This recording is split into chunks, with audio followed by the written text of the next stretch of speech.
all I want to do is close my eyes. I cannot wait for this day to be over.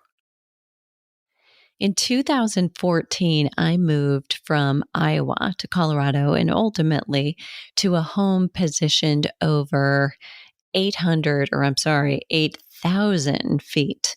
And while I looked at the Great Divide from my window and I felt it was so worth it, there were days I couldn't wait to close my eyes and go to bed because apparently I had become somebody who has what I guessed might have been migraines. I caved in at times to high doses of Advil.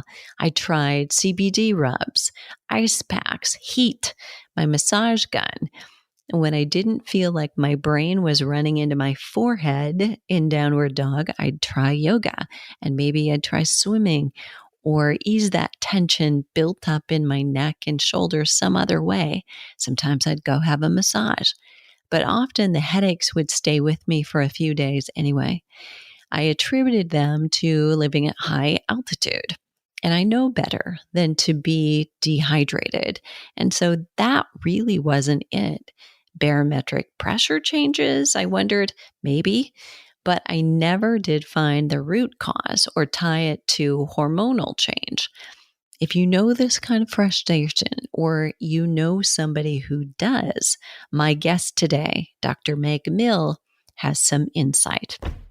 I'm Deborah Atkinson. You're listening to Flipping 50, where I address your top struggles and concerns, and I share what to eat, how to move, and how to change your mindset about the first two so you can have the energy that you want, need, and deserve in this second and better half.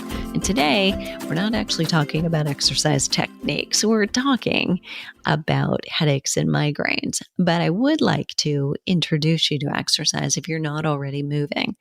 Look, now's the time. We can't afford to put it off till the time it becomes more convenient. We can't tell ourselves, I don't have time.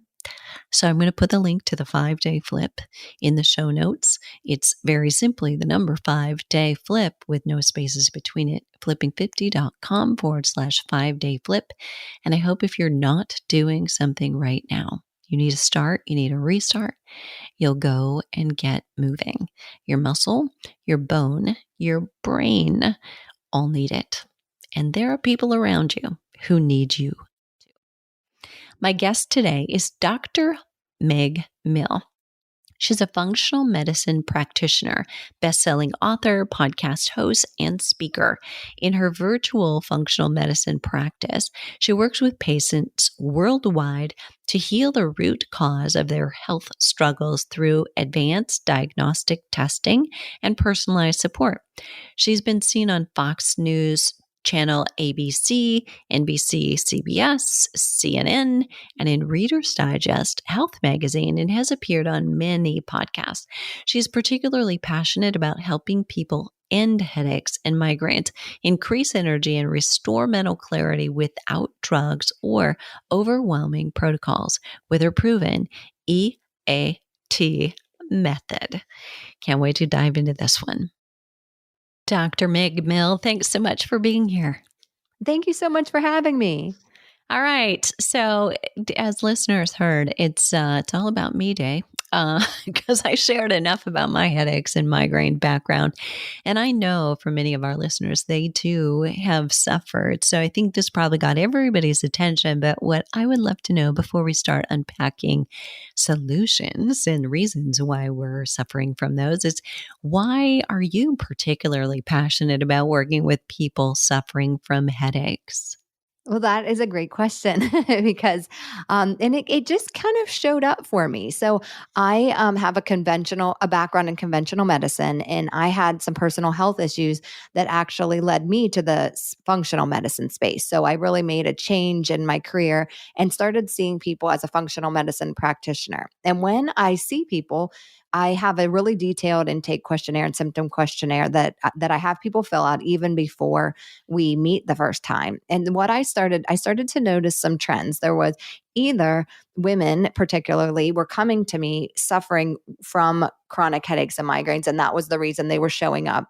Or there was another thing going on, that in that intake questionnaire, they were actually also stating that they had had chronic headaches or migraines, but were actually not even coming for that. They were coming from other things as consequence of taking medication long term, and then really just started normalizing because they had been told that this was just genetic, or this was just something that they had had to suffer with, or they'd been suffering for so long they didn't even think anything of it, or that anything could be done. And so I started seeing some of these trends happening as over and over again. And it really, and then people would work with me and they would say, oh my gosh, my headaches are gone. I can't even believe this. This is life changing. I never thought this was possible. It was just these such dramatic changes for people in their quality of life. And I really started to get more passionate and started to do more research and dig into really focusing on this, because I think it is something that in the conventional space is really handled backwards. We're really looking at covering up pain. The main treatment for it is just to put medications on that cover up the pain. And then we're really never getting to the root and solving it. So once we get to the root of why people are having the headaches and migraines, turn it around, and we solve those underlying causes, that actually the incidence and severity dramatically decreases. Well, okay, sign me up. Yep. Yes. All right. At the very tail end of your introduction, I talked about your proven method. I'm not sure if you use EAT or you actually say EAT method. Do you mind unpacking that a little bit? Absolutely. So what we do is in that method is we work, and so the E stands for enlighten. So the first thing that we're doing when we're working through this method is really enlightening everyone with the triggers that are causing them. And they can be, it's really, we can dial in more to, it can be really intricate. It's not always clear. And I think sometimes when it comes to migraines, people are thinking, we're hearing a lot on social media about this kind of diet or that kind of diet, or eat this, or let's just use like gluten's bad or dairy's bad, but this is like prebiotics and fermented foods are good, which they all can be. But sometimes when it comes to the headaches and migraines, there's very specific triggers. So we work on enlightening about what triggers are happening. So we want to look at your triggers in your food. We want to look at your hormones, your stress level, your sleep, and really find all the triggers. So you're really working on focusing on enlightening all of those things. And then the next step is the A stands for align. So when we're working on aligning, we're really bringing that body back into balance. We're bringing your circadian rhythm back into balance. We're bringing your cortisol levels, your hormones, sometimes your gut health, all of those things really back into balance. And then when we talk about the T, it's thrive. And so we're setting you up to thrive and really have all of your nutrients in place, all of the things we need to thrive going forward. Beautiful. So, what are the various types of headaches? Could we start with that? Like, how do they differ in maybe origin or where the pain is in the intensity or the length of them? Because there are so many different types of headaches. There are. And so really you need to dial. So really when we're looking at my method, there are, and so we do classify them, and they definitely have presentations, but it really isn't as specific because I've seen success with all of them. So it's really about making all the connections in your body and putting them together, and the pain, although presents differently, really once we get everything else in order starts to go away. But we can definitely break those down. So you have the typical tension headache, and that's kind of like a band across. A lot of times people feel that like almost like a band behind, across the forehead, behind the eyes, and there's not really a specific pattern. It's not as definitely not necessarily as long. There's not really as intense, where a migraine headache is going to have more of a pattern. You're going to see potentially have an aura. You're going to have potentially have some nausea, some light sensitivity. A lot of times with migraines, we want to be in a place that's cool, dark, like cool and quiet, and can just lay down, because people can be noise light sensitive in that case. And they can last up to 48 hours, even sometimes 72 hours. So those are longer headaches, and sometimes more of a throbbing. They can be one-sided, they can be both-sided. But you're going to see those other things in more of the pattern. Then we can have cluster headaches, and cluster headaches actually are shorter in length, but they're really intense. So it's like almost like feels like that hammer in that. And actually, sometimes surprisingly, cluster headaches can actually feel better when you move. Where a migraine, you almost want to stay still so that you're kind of limiting that pain. Where the cluster, you can actually move, and sometimes that helps the pain. So those are kind of the three main types. I mean, you can have rebound headaches from caffeine. You can get headaches from hypoglycemia whenever your blood sugar gets too low. So there's all sorts of different reasons that we can get the headaches, but those are kind of the three main types of headaches people have.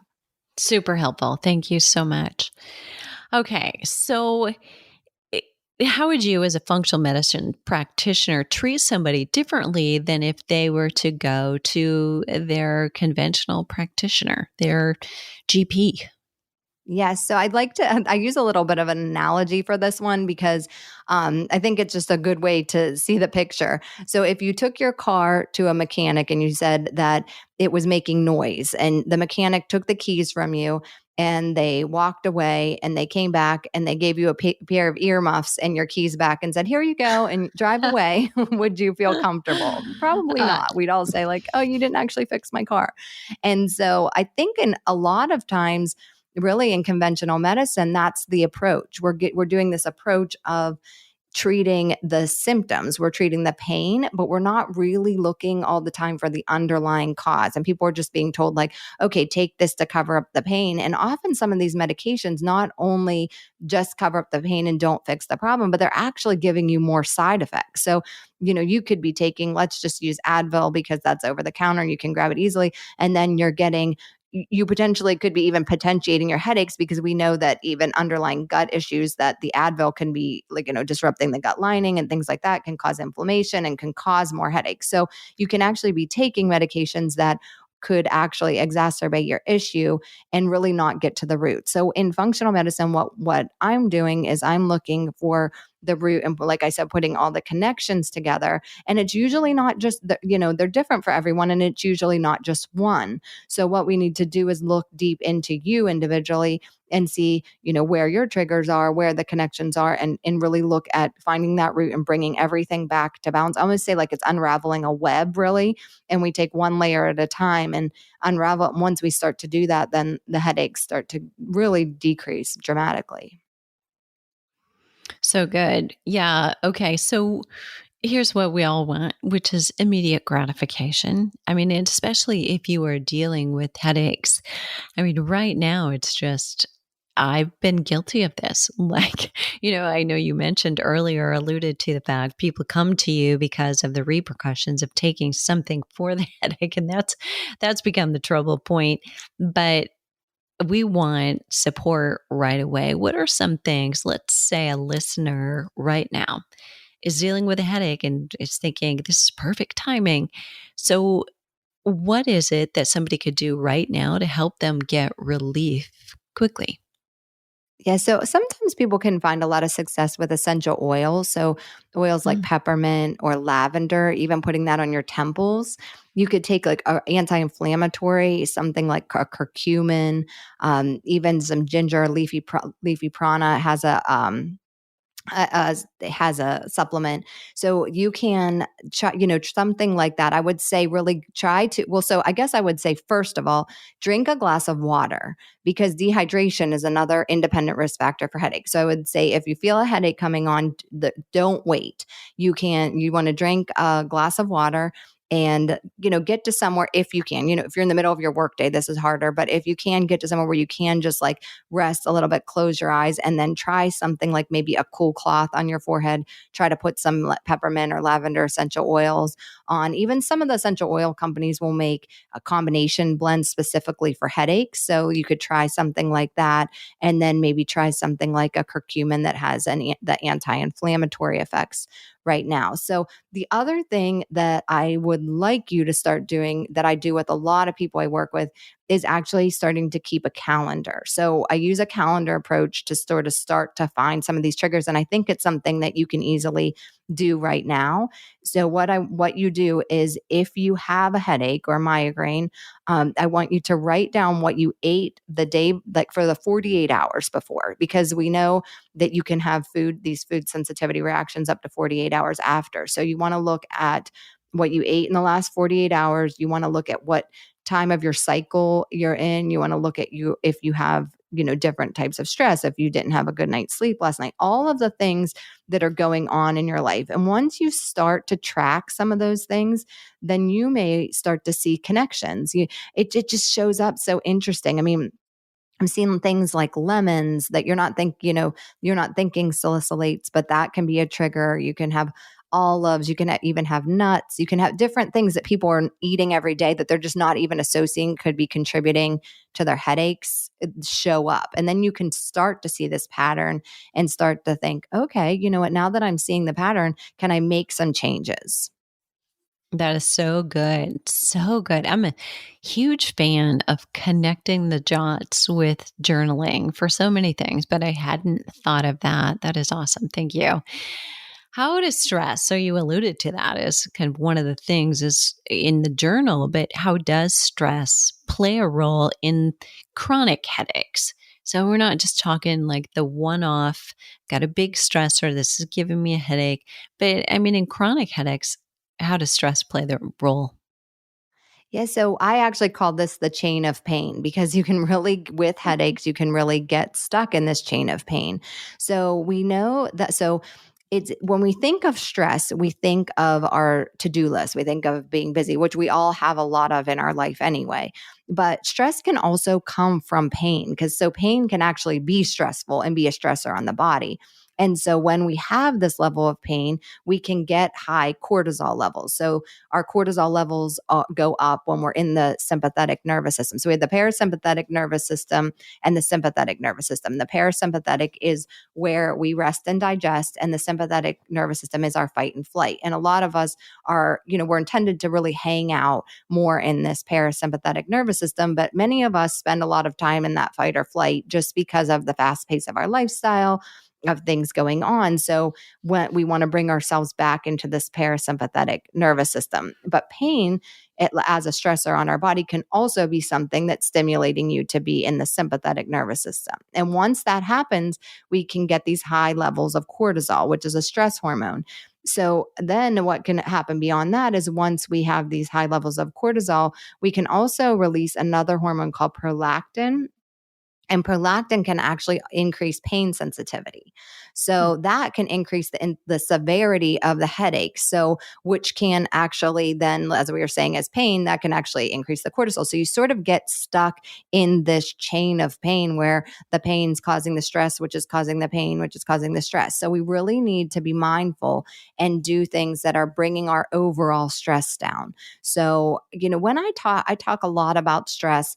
And, sometimes that's something that's really hard. You can take, we can get the nutrients right. We can take the supplements to balance things sometimes and do all these other things. But you really have to take a look at your life when we're talking about your stress and your stress levels.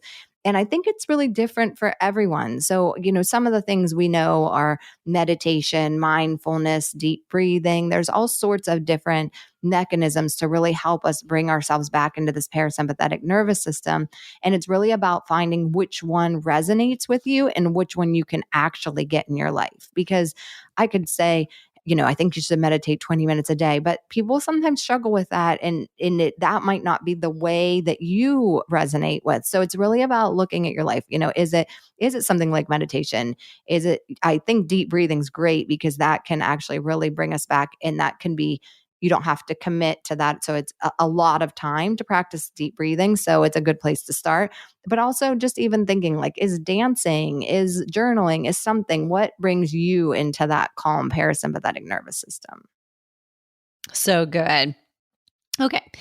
I've got a lot of women I know who suffer from hormonal migraines. And I want to ask you this both from the standpoint of Okay, there's, say, a lot of women who are listening who are still in perimenopause and they are cycling either regularly or irregularly, maybe regularly, irregularly. If we put those two things together. But there are also a lot of women postmenopause. So I'm going to ask you kind of a follow up. And if they are hormonal migraines, does that mean that when the end of that cycle is in sight, that so is the end of migraines? So, what's the advice for women who are suffering with hormonal migraines? Yes, and this can be very common. So I see this happen often. There's often a hormonal component for women that suffer from migraines. So if you're someone particularly who suffers in the middle of the month, like potentially at ovulation time, or if you were getting that migraine every month, I hear a lot of people, right before your period, then you really want to think about hormones. And what happens is there's different combinations of things that happen, but one of the most common things that happen are either a rapid changing of hormones or an estrogen dominance.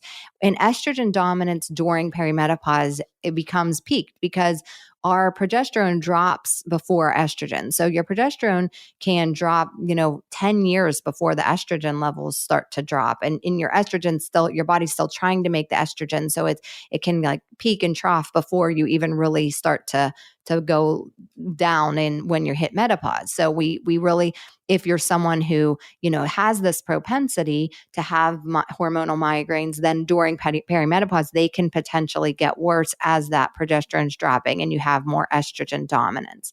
And so what we need to do is really look at how you're processing estrogen. I say estrogen is good to use it and lose it. We want to make sure that, it's good to have enough estrogen, but we want to make sure that we're able to process that estrogen out of the body and really have it go down the correct pathways to metabolize. And I see high levels of estrogen in some women. We can look at, really that one thing I guess I also want to say when it comes to hormones, you often want to test, not guess, because you really need to find out where your imbalances are. I see too many people that come to me that are trying things that are like they read something and it's like, oh, well, I'm taking this because I think I have estrogen dominance and maybe I'm taking DIM or something that it's like, well, actually your estrogen levels aren't high. You just have a high metabolite or you just have low progesterone or, really figuring out where your unique imbalance is. So that's the first thing is you need to identify it. I do often see women who have fine. So even as your estrogen levels are dropping, as we get more towards the menopause period, you can have actually low estradiol, but sometimes still have high metabolites. And some of the metabolites are more proliferative. They have more effects of estrogen even than that estradiol. So we want to make sure that you're metabolizing the estrogen correctly and it's actually going down the right pathways to be excreted. So it's really all about, it's kind of a dance because when we have this estrogen dominance, it can actually cause an increase in inflammatory mediators called prostaglandins, and a surge of prostaglandins can cause a headache. So we want to make sure that we get those estrogen levels down. Now, if you have hormonal migraines, there is the potential that, pregnancy can either make your hormones your headache, excuse me, like go away sometimes because of the hormone change or get worse. And the same with menopause, potentially when it's hormonal related, because we are getting the lower estrogen. If you're metabolizing estrogen correctly, it could potentially decrease those migraine symptoms. Got it. Okay. Super helpful. And really, I just want to summarize so much of what you said for listeners. What I heard you say basically is test, don't guess. So there are lots of great books out there on the market. There's lots of great summits. There's lots of great podcasts, right? But we're not prescribing, right? We're not testing you. And the point is, if you really want to get to the root cause of what's going on for you, what's causing your problem, that's a better way to go about finding the solution because it's not just a solution, it's the right solution for you. Love that. Exactly. And until you test, it's hard to tell because we're also, we're also unique. And I think with women's hormones, we change day to day, month to month, year to year. We're never really, it's always in flux. So it's like, where are you at this point in your life and where do you need to be in the correct balance? Sweet. What about surroundings? So, talk about surroundings a little bit, like sources of light. And I know I just got back from a conference, and, honestly, this time we were inside and outside a lot. So that was very helpful. But I'll find sometimes inside of a hotel or the lights somewhere in a facility will. I'm really sensitive, or in a gymnasium in different places. I mean, what impact do surroundings have to contributing to headaches?